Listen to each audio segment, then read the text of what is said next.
Political reasoning ಇಂದ.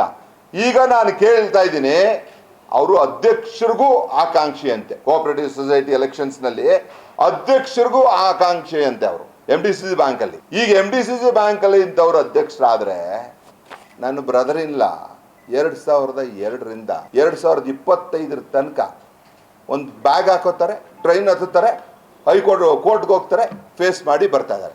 ಮೂಡಾನಲ್ಲಿ ಸಿಗಾಕೊಂಡಿರೋ ಎಷ್ಟೇನೋ ಗೊತ್ತಿಲ್ಲ. ಈಗ ನಾಳೆ ಇವರು MDCC ಬ್ಯಾಂಕ್ ಇಂತ ಅಧ್ಯಕ್ಷರಾದರೆ ಇದೇನಾಗುತ್ತೆ, ನಮ್ಮ ವ್ಯವಸ್ಥೆನಲ್ಲಿ ಕೆಲವರಿಗೆ ಭಾಳ ಕೆಟ್ಟ ಚಾಳಿ ಇದೆ.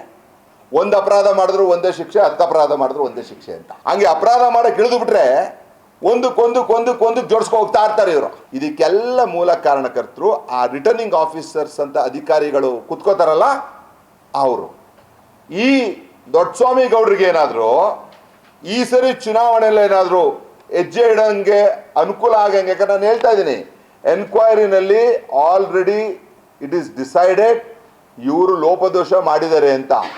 ಆರ್ಡರ್ ಪಾಸ್ ಮಾಡಿಲ್ಲ, ಯಾಕೆಂದರೆ ಹೈಕೋರ್ಟಲ್ಲೂ ಇದೆ ಅಂತ ಅಷ್ಟೇ. ರಿಟರ್ನಿಂಗ್ ಆಫೀಸರ್ ಏನಾದರೂ ಇವ್ರಿಗೆ ಸಹಾಯ ಮಾಡಿ ಎಲೆಕ್ಷನ್ನಲ್ಲಿ ಗೆಲ್ಲಂಗ್ ಮಾಡಿದ್ರೆ ರಿಟರ್ನಿಂಗ್ ಆಫೀಸರ್ ವಿರುದ್ಧ ನಾವು prevention of corruption act section 17 ತಮಗೆಲ್ಲ ಭಾಳ ಚೆನ್ನಾಗಿ ಗೊತ್ತಿರ್ಬೇಕು. ಯಾಕಂದ್ರೆ ಸಿದ್ದರಾಮಯ್ಯನವರ ಕೇಸ್ ಟೈಮ್ನಲ್ಲಿ ಆ ಸೆಕ್ಷನ್ 17 ಕಾಗ್ನಿಸೆನ್ಸ್ ಮೊದಲೇ ತಗೋಬೇಕಾ, FIR ಆದ್ಮೇಲೆ ತಗೋಬೇಕಾ, FIRಗಿಂತ ಮೊದಲೇ ಕಾಗ್ನಿಸೆನ್ಸ್ ತಗೋಬೇಕಾ, ತಾವೆಲ್ಲ ಗಮನಿಸಿದ್ದೀರಾ.